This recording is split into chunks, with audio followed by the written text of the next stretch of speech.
এই পৃথিবীতে আমাদের উপরে সবচেয়ে বেশি দয়াকারী কে? আল্লাহ তাআলা।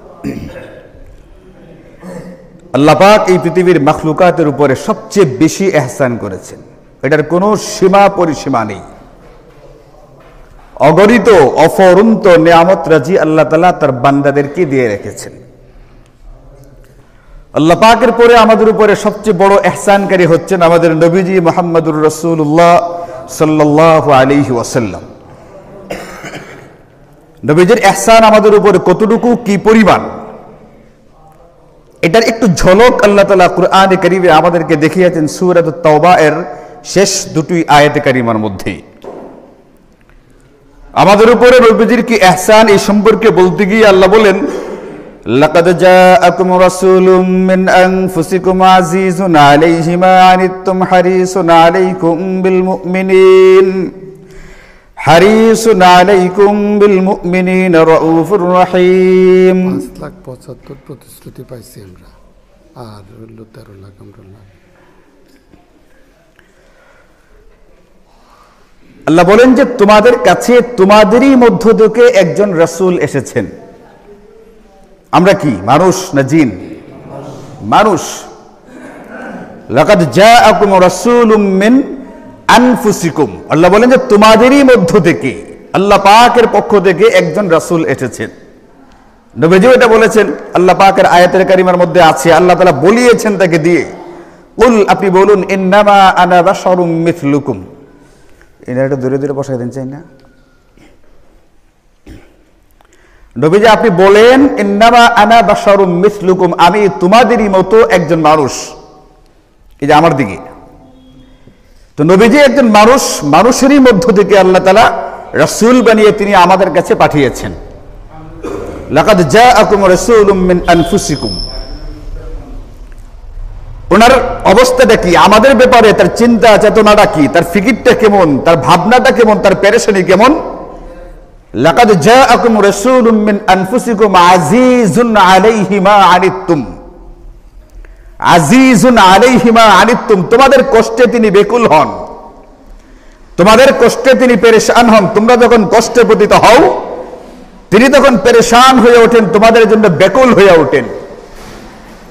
হারিসুন আলাইকুম বিল মুমিনিন, তোমাদের ব্যাপারে তিনি অতি আগ্রহী, অতি ফিকিরবান, তোমরা যেন কল্যাণের মধ্যে থাকতে পারো, তোমাদের জন্য ভালো হয়। হারিসুন আলাইকুম বিল মুমিনিন, তোমাদের কল্যাণ কামনায় তিনি অতি আগ্রহী, অতি ব্যাকুল, যে কিভাবে তিনি তোমাদের কল্যাণ করবেন আর কিভাবে তোমাদের কল্যাণ হাসিল হয় এবং কিভাবে অকল্যাণ থেকে তোমরা বাঁচতে পারো, তোমরা বেঁচে থাকতে পারো, এই চিন্তায় তিনি সদা সর্বদাই বেকুল থাকেন, অস্থির থাকেন, এবং এই ব্যাপারে তিনি পরম আগ্রহী। রাউফুর রহিম, তিনি তোমাদের প্রতি অতি দয়ালু এবং অতি দয়াবান। এই যে নবীজির 4টা গুণ আল্লাহ তাআলা এখানে আমাদেরকে বললেন, 5টা গুণ, যে তোমাদেরই মধ্য থেকে তিনি আসলেন এবং তিনি তোমাদের কষ্টে, তোমাদের ব্যথায়, তোমাদের কোনো অসুবিধা হলে তিনি ব্যথিত হন, বেকুল হন, পেরেশান হন, এবং তিনি তোমাদের কল্যাণ কামনায় অতি অস্থির, তিনি তোমাদের প্রতি দয়ালু, তোমাদের প্রতি দয়াবান। এই আয়াতে কারিমা থেকে কিন্তু আমরা বুঝতে পারি যে আমাদের প্রতি নবীজি সাল্লাল্লাহু আলাইহি ওয়াসাল্লামের ইহসান কত বেশি,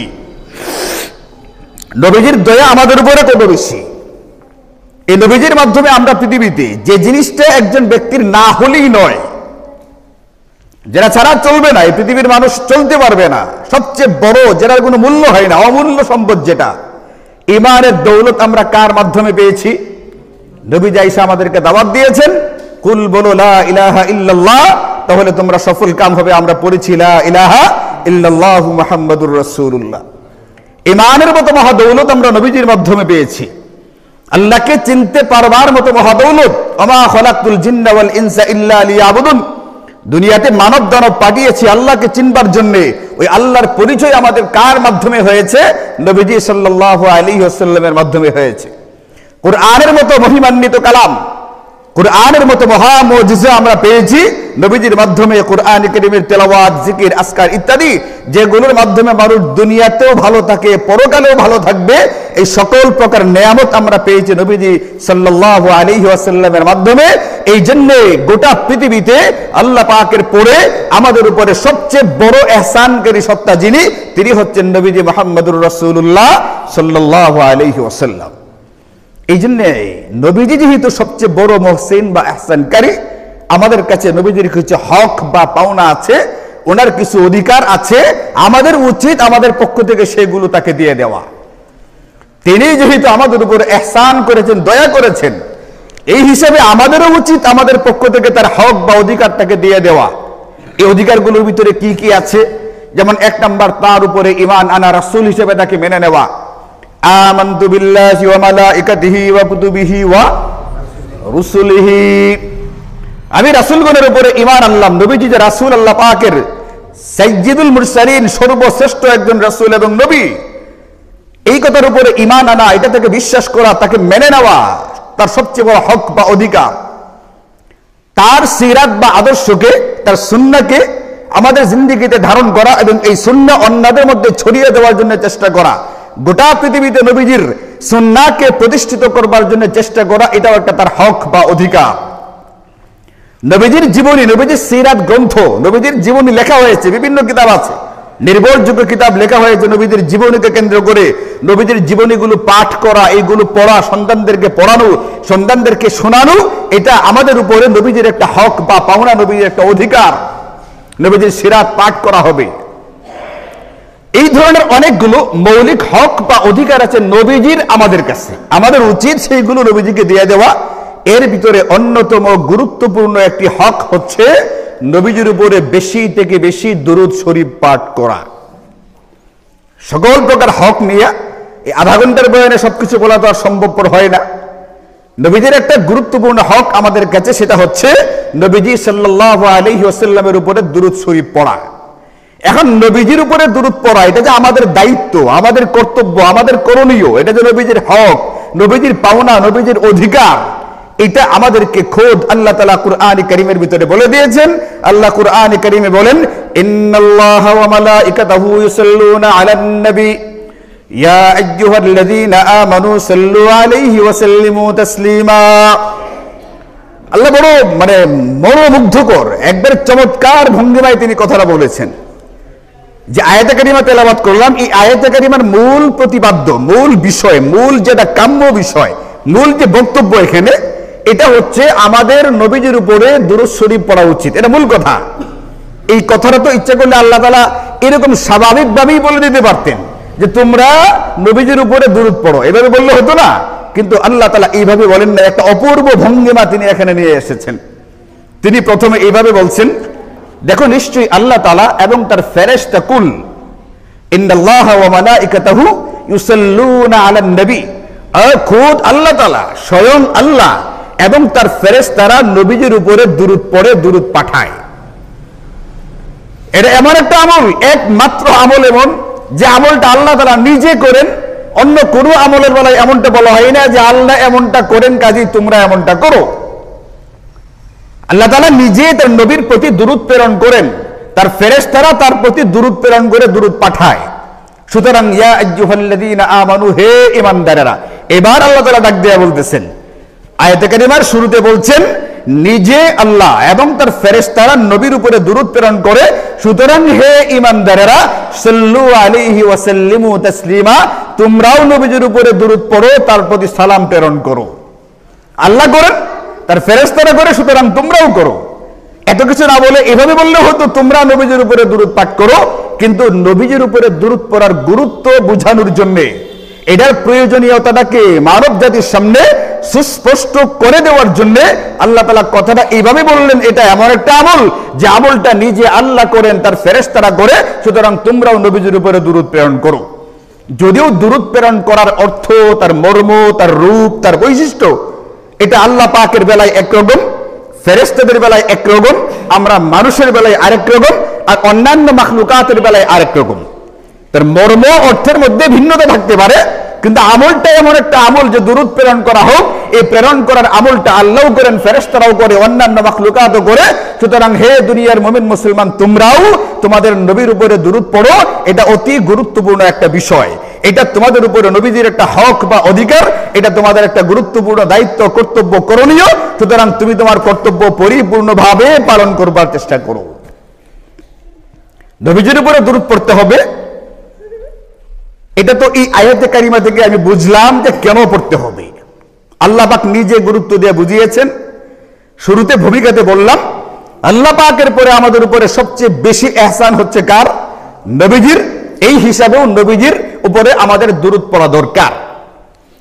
আচ্ছা, আপনি হাদিসে পাকের মধ্যে আছে, একটু ভালো করে চিন্তা করে দেখেন যে নবীজি সাল্লাল্লাহু আলাইহি ওয়াসাল্লাম হাদিসে পাকের মধ্যে ইরশাদ করেন যে এই পৃথিবীতে একদল ফেরেশতা এমন থাকে, ইন্না লিল্লাহি মালাইকাতান সাইয়াহিনা ফিল আরদ। এদের কাজ হলো জমিনের ভিতরে ঘুরে বেড়ানো। এরা জমিনে ঘুরে বেড়ায়, যেখানেই নবীজির কোন উম্মত নবীজির উপরে দুরূদ পাঠ করে, তাদের এই পঠিত দুরূদটা পাঠকারী এবং পিতার নাম সহকারে এটা নবীজির সামনে গিয়ে উপস্থাপন করে নবীজির কাছে পৌঁছে দেয়। ইউবাল্লিগুনি মিন উম্মাতিস সালাম। এই ফেরেশতাদের কাজ হলো পৃথিবীর যে দেশে, যে প্রান্তে, যে ব্যক্তিটা, সে যত দরিদ্র হোক না কেন, সে যত অসুন্দর হোক না কেন, সে সমাজের যতটাই অবহেলিত হোক না কেন, যদি নবীর উপরে দুরূদ পাঠ করে, এই ব্যক্তির পক্ষ থেকে এই ব্যক্তি এবং তার পিতার নাম সহকারে নবীজির কাছে নবীজির উপরে পঠিত দুরূদের খবরটা পৌঁছে দেওয়ার দায়িত্ব পালন করবে। এই দায়িত্ব পালন করবার জন্যই দুনিয়াতে এক প্রকার ফেরেশতা আল্লাহ পাক পাঠায় রাখছেন। আপনি চিন্তা করেন, যদি ধরেন যে আপনার কাছে খবর গেছে, কার কাছে খবরটা গেছে বলবো, ধরেন যে শাহিন ভাইয়ের কথা ধরেন। শাহিন ভাইয়ের কাছে খবর গেছে, আমার আড়ালে, আমার অজ্ঞাতে, আমার অজানায় খবর গেছে, এটা শাহিন ভাই তুমি তো মসজিদে খুব বেশি একটা যাও না, তুমি তো জানো না, তোমার জন্য হুজুর কিন্তু প্রায় সময় মসজিদে দোয়া করে, তোমার জন্য ভালো হয়, তোমার জন্য কল্যাণ হয়, আল্লাহ যেন তোমাকে বিপদ আপদ থেকে হেফাজত করেন, অসুখ বিসুখ থেকে হেফাজত করেন, আল্লাহ যেন তোমার পরিবারটাকে সুন্দর, সুস্থ, সবল রাখেন, তোমার জন্য না হুজুর প্রায় সময় দোয়া করে। আচ্ছা বলেন, যদি এই খবরটা শাহিন ভাইয়ের কাছে পৌঁছে, তো শাহিন ভাইয়ের আমার ব্যাপারে কি ধারণা তৈরি হবে? একটা ভালো ধারণা তৈরি হবে কিনা? আরেকদিন যখন তেরিবাজার মোড়ে আমাকে দেখবে যে আমি যদি যাচ্ছি, ওখানে যদি শাহিন ভাই থাকে, সে কি আমাকে দেখে একটু আগে আসবে না? বলে ওই হুজুর প্রায় সময় আমার জন্য দোয়া করে, আচ্ছা একটু দাঁড়াই, এখানে দাঁড় করে তেরিবাজার মোড়ে একটা কফির দোকান আছে, এক কাপ কফি খাওয়াই দিই। এইটা কি তার ভিতরে আসবে না আসবে না? নবীজি বলেন, আরে পৃথিবীতে যখন মানুষ আমার উপরে দরুদ পাঠ করতে থাকে, তার মানে হলো এই মানুষগুলো আমি নবী মুহাম্মদুর রাসূলুল্লাহর মর্যাদা বৃদ্ধি করবার জন্য দোয়া করতে থাকি।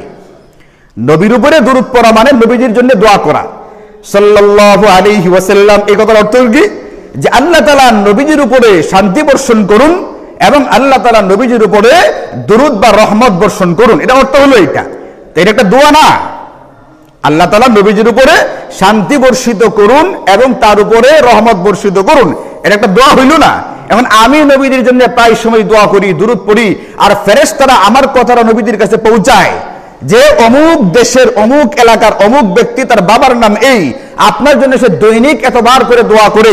এই খবরটা নবীদের কাছে গেলে তার প্রতি নবীজির এক প্রকার ভালো লাগা কাজ করবে না করবে না? নবীজিকে তার উপরে খুশি হবেন না হবেন না? যদি কোনো ব্যক্তি নিয়মিত দৈনিক নবীজির উপরে দুরূদ শরীফ পড়তে থাকে আর ফেরেশতারা এই খবরটা নবীদের কাছে পৌঁছাতে থাকেন, তাহলে ফলাফল কি হবে জানেন? এটা ফলাফল হবে নবীজি আপনার সম্পর্কে আগে থেকে অবগত হবেন, আপনার ব্যাপারে খুশি থাকবেন। আপনাকে যখন দেখবেন হাউজে কাউসারের পারে, তখন আপনাকে তেরিবাজার মোড়ের এক কাপ কফি নয়, বরং হাউজে কাউসার থেকে এমন এক শরবত পান করে দিবেন, জান্নাতে যাওয়ার আগ পর্যন্ত আপনার আর পানি পিপাসাই লাগবে না। এটা কিসের দ্বারা হবে? নবীজির উপরে দুরূদ শরীফ পাঠ করার দ্বারা। এটা হচ্ছে একটা আমার দায়িত্ব, কর্তব্য। আর একটা হচ্ছে নবীজির উপরে দুরূদ পাঠ করা হবে, নবীজির যতটুকু স্বার্থ এখানে, নবীজির যতটুকু ফায়দা এখানে, যতটুকু লাভ এখানে, তার চেয়ে হাজারো লাখো গুণ বেশি লাভ এবং ফায়দা হচ্ছে আমার নিজের। এই জন্য আমাদের জন্য নবীজির উপরে বেশি থেকে বেশি দুরূদ শরীফ পড়া চাই। বিশেষ করে শুক্রবারে দুরূদ শরীফ পড়ার একটা সময়, দুরূদ শরীফ শুক্রবারে পড়ার একটা বিশেষ আমল, সব সময় পড়া চাই। এটা ওযু থাকুক বা না থাকুক, সদা সর্বদা দুরূদ শরীফ পড়া চাই। বিশেষ করে নবীজি বলেছেন, আকসিরু আলাইয়া মিনাস সালাত ফি কুল্লি ইয়াউমিল জুমআহ, দৈনিক শুক্রবারে, প্রতি শুক্রবারে, রোজ শুক্রবারে তোমরা আমার উপরে বেশি থেকে বেশি দুরূদ পড়বে। ফা ইন্না সালাতা উম্মতি তুরদু আলাইয়া ফি কুল্লি ইয়াউমি জুমআহ, প্রতি শুক্রবারে তোমাদের এই পঠিত দুরূদ পড়ার খবরটা আমার কাছে পৌঁছানো হয়। ফাকানা আকসারহুম আলাইয়া সালাতান আকরাবাহুম মিন্নি মানজিলাতান, সুতরাং আমার উপরে যার যত বেশি দুরূদ শরীফ পঠিত হবে, কাল কিয়ামতের ময়দানে হাসরের দিন তার চেয়ারটা আমার তত নিকটবর্তী হবে। আমরা হলো দূরে, ওই হাসরের ময়দানের শেষ মাথায়। এখন আমরা কোন জায়গায় থাকতে চাই? নবীদের কাছাকাছি না অনেক দূরে? যদি কাছাকাছি থাকতে চাই, কাছাকাছি থাকার একটা মাধ্যম বা কৌশল হচ্ছে, একটা উপায় হচ্ছে, একটা ব্যবস্থা হচ্ছে নবীজি আমাদেরকে দিয়েছেন, নবীজির উপরে বেশি থেকে বেশি দুরূদ শরীফ পড়া লাগবে। এই জন্য আমরা প্রতিদিন একটু নিয়ত করি, ইচ্ছা করি যে কমপক্ষে 100 বার নবীজির উপরে দুরূদ শরীফ পড়বো। এটা নামাজে যে দুরূদ শরীফ আছে ওটা হতে পারে, সবচেয়ে উত্তম দুরূদ শরীফ হলো এটা।